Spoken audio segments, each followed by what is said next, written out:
Hey guys, welcome back to another video. Sometimes when you're minding your own business, doing your life stuff, work, play, whatever, you check YouTube and find a video that just compels you to punch kittens right in the face, as hard as you can. Or in my case, the equivalent to that is to create a debunking video. Today I had one of those experiences. I opened up YouTube, started scrolling down the feed, and lo and behold, a new flat earth video from a channel I didn't recognize. So I checked it out. It was from someone that I haven't covered yet on this channel. So I watched about half of it and decided that instead of going out to the nearest shelter or PetSmart, finding the cutest, fluffiest kitten, punching it right in the face, I'd create this video.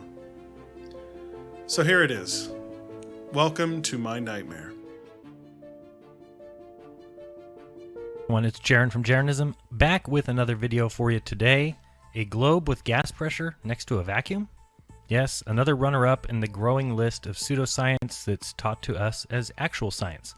In this case, we have something that 99% of the world believes in that is clearly impossible nonsense.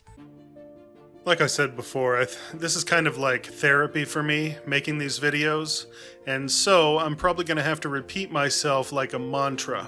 But Jism, we do not live in a pressurized gas system, such as a pressurized gas container.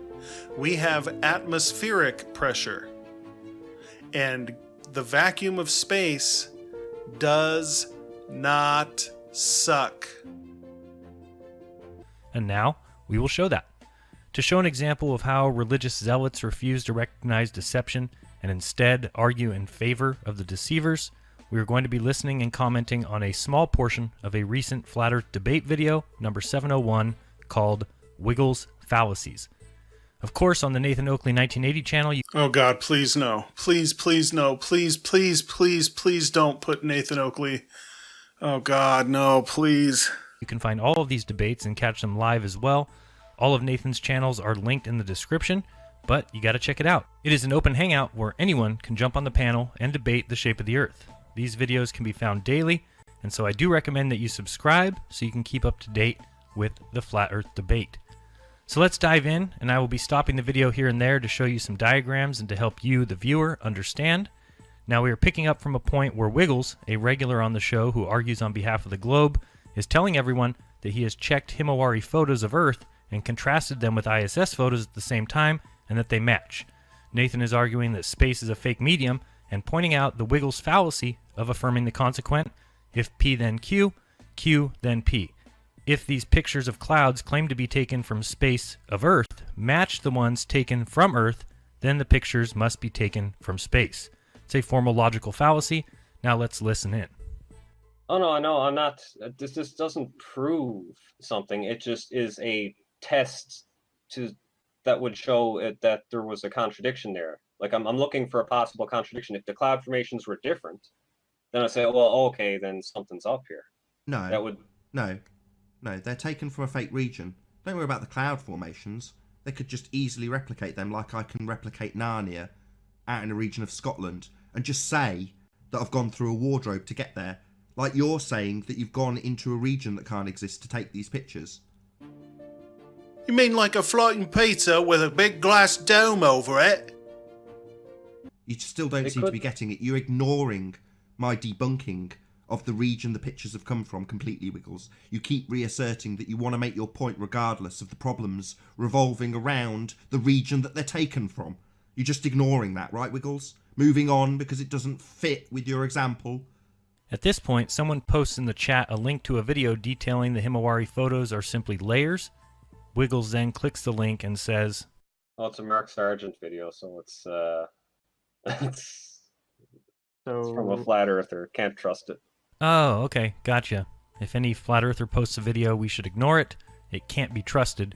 But what we should trust is anyone saying that these images must come from space.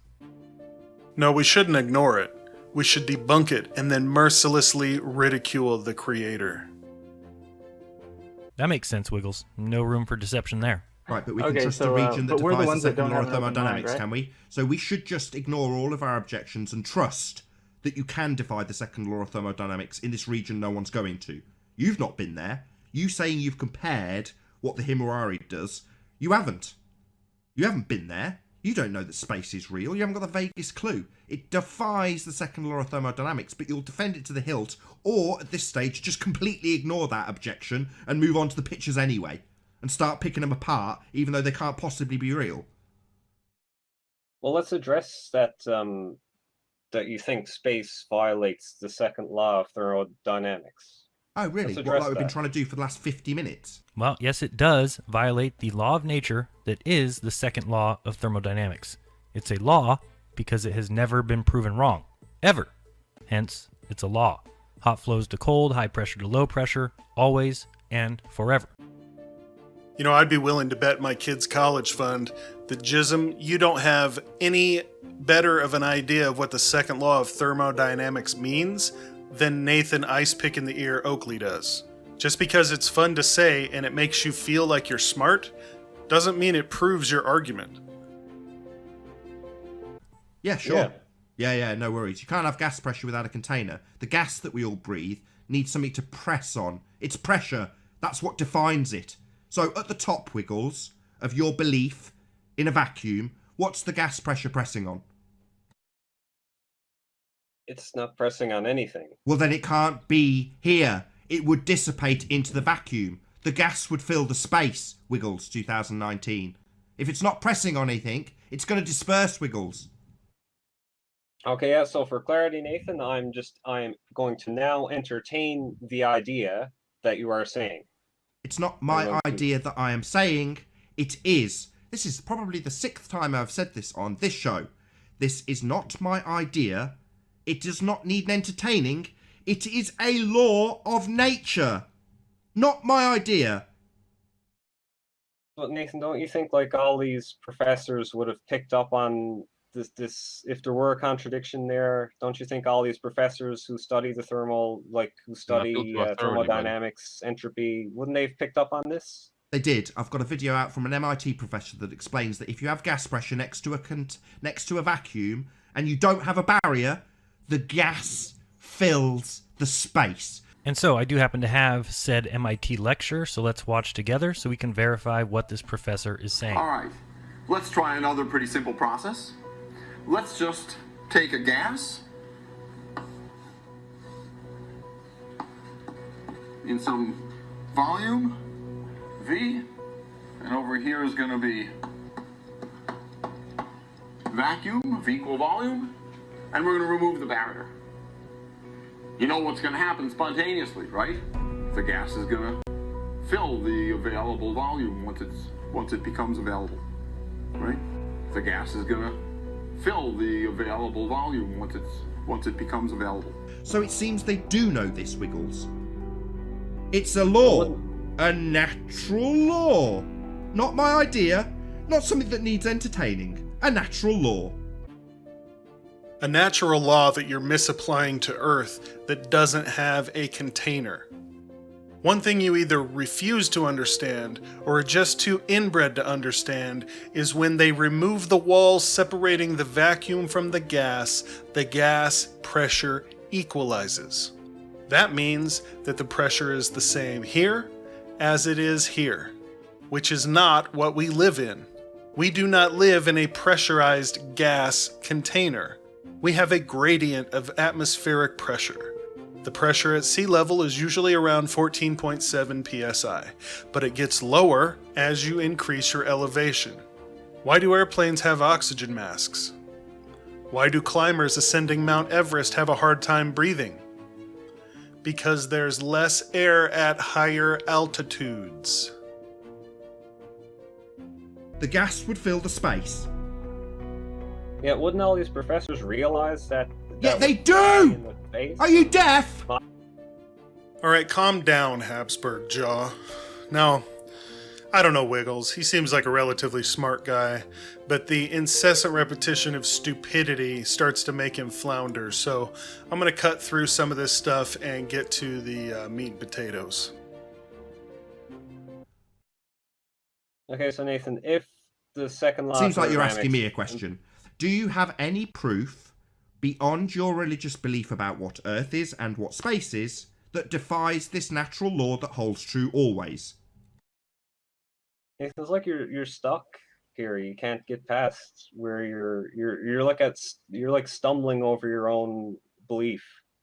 Oh wow. So Nathan is stumbling over his own belief? Have you ever heard of projection? It is not flat earthers who are stumbling on their own beliefs.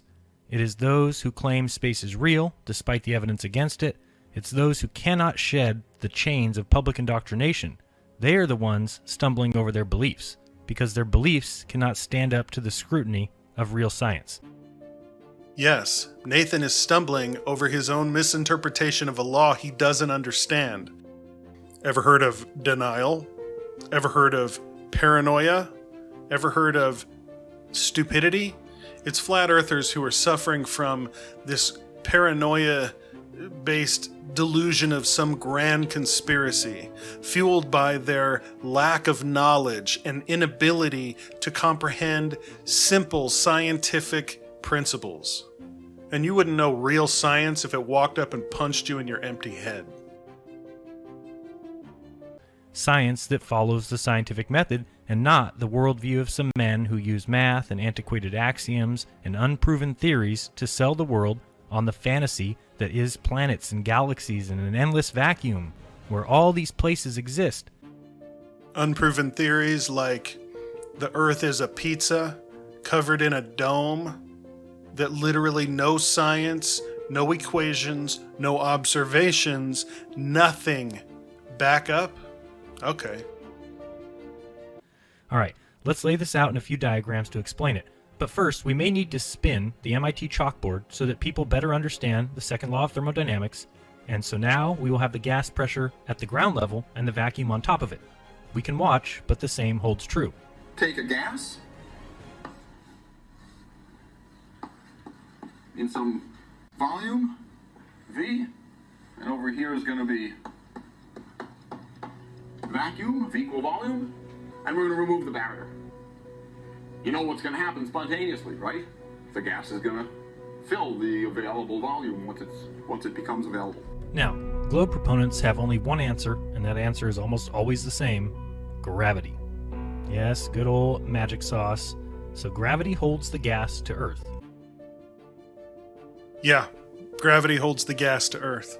I'm going to speed up this last portion because Jism basically just repeats himself with 4 or 5 different diagrams, and it just repeats the same stupidity over and over and over and over and over again.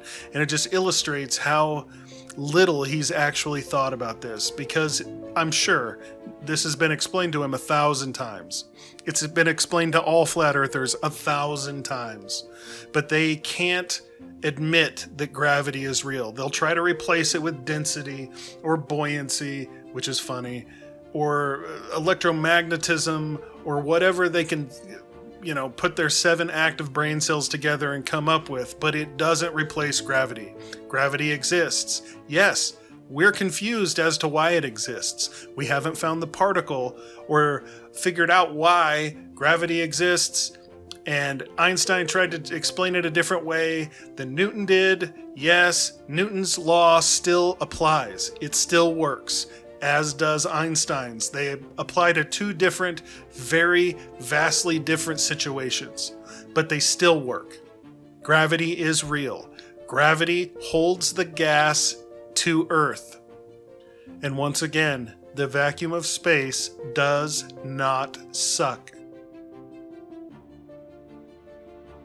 Well, let's see if we can show how this too is tragically flawed with some little diagrams I'll walk you through now. So in the first diagram, we have a container, and we've got gas pressure or air on the left side, and then we've got a divider, and then we create a vacuum in the right side of the container. Now, as we remove the barrier or the divider, we know that the gas, the air, will immediately fill all the available space. High pressure to low pressure, always.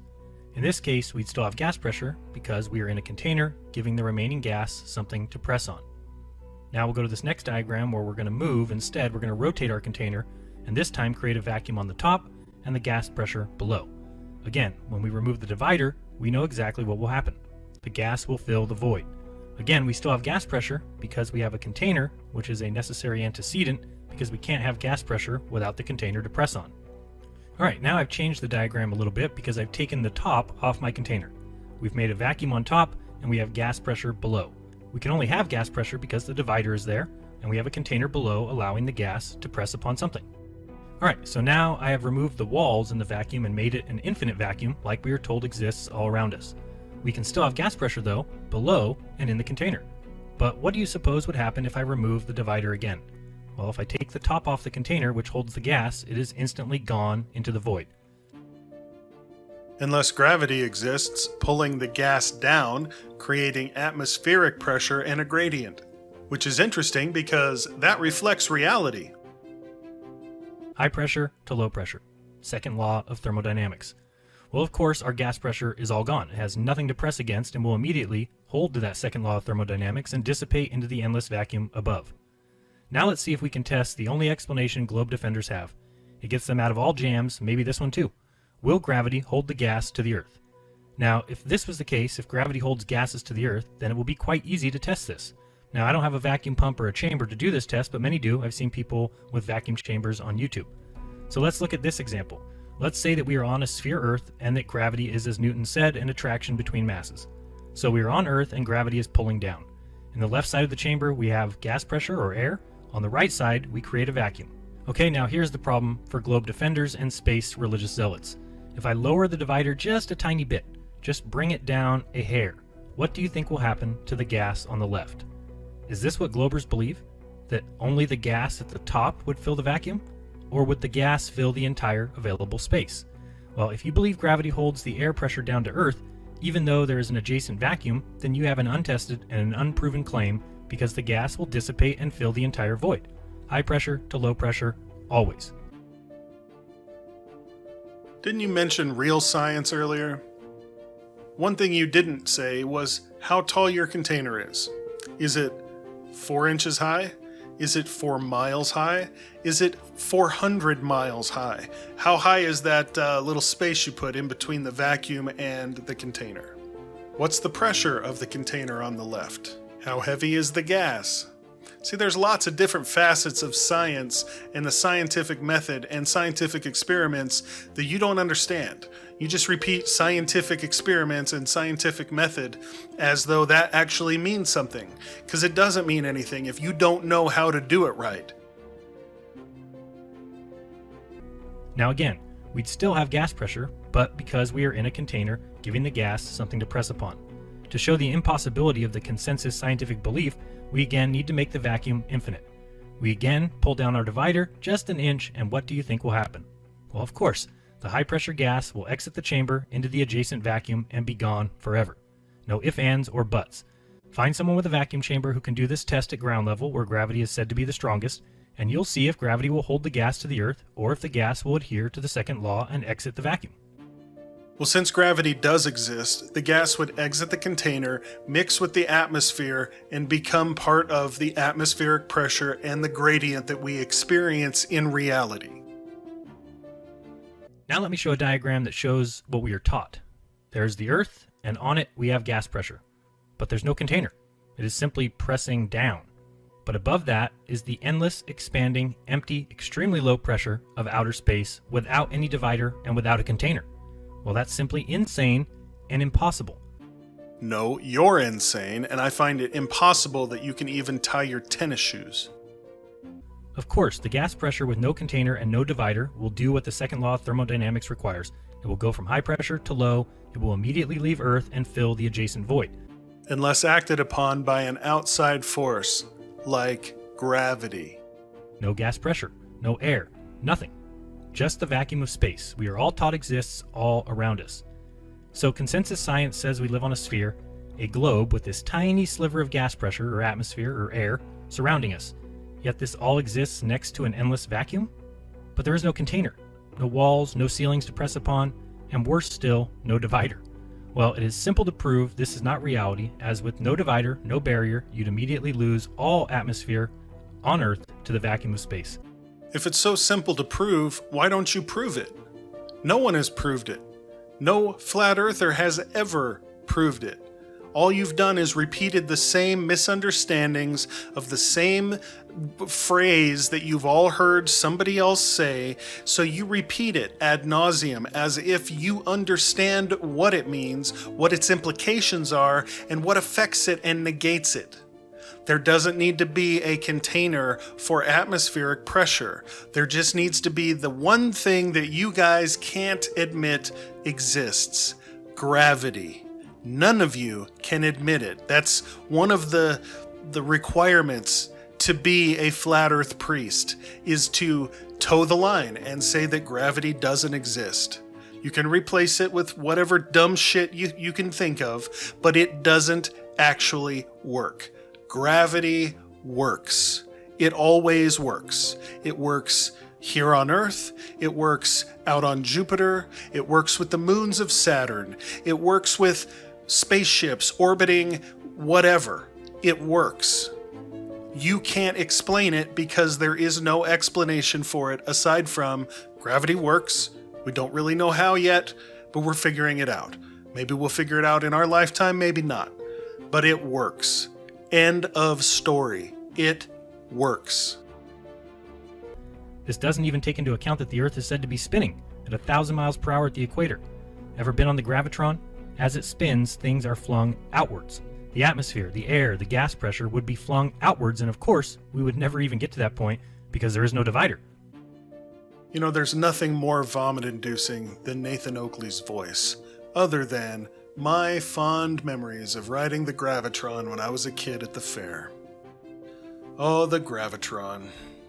If you're not aware of what that is, it's basically a UFO-shaped fair ride that just spins. It spins 24 RPM.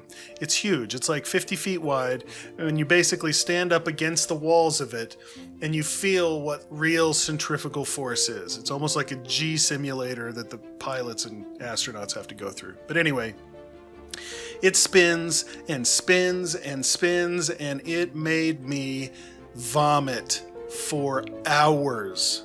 I hate that ride. And it's interesting that dipshit Jism brings that up as some sort of scientific proof that gravity doesn't work, or that I don't know what he's trying to prove at this point. But anyway, so the gravitron spins at 24 rotations per minute. 24 times 60 times 24. So if it ran for a full day, it would spin 34,560 times. Somehow in Jism's little tiny pea brain, that equates to 1 rotation per day. 34,560 is analogous somehow to 1. That's the flat earth science that they all talk about. That is the extent of their scientific knowledge. Well, the Earth spins at 1,000 miles an hour at the equator, so it gotta be like the gravitron that spins at 34,560 rotations in the same time it takes the Earth to rotate one time. One time, Jism. Once. There is no barrier, and hence the gas cannot even exist there to be flung outward anyway. It's long gone. The globe would have no air, no atmosphere, no gas pressure. No container, no gas pressure. No barrier, no gas pressure. And yet 99% of the world believes this vacuum of space exists directly next to the gas pressure we have on Earth, with no container, no barrier, no divider. The only thing they have is gravity that holds the gas pressure to Earth as it spins and flies through space at 2.2 million miles per hour. And yet, here we have gas pressure. I'm breathing it with every breath that I take. Well, I guess that proves it. Gravity is real. Case closed. Thanks, Jism. I feel better. There's nothing like a little therapy session to really get you back in the right frame of mind. So, hey guys, I'm sorry for subjecting you to as much ice pick in the ear as I did. I don't like to listen to him either, but sometimes it has to be done, okay? Sometimes you gotta push through that pain to really get to the other side of it, so I apologize. If you like the video and would like to see more of my content, please give the video a like and the channel a subscribe. And please come back next time. And until then, have a nice day.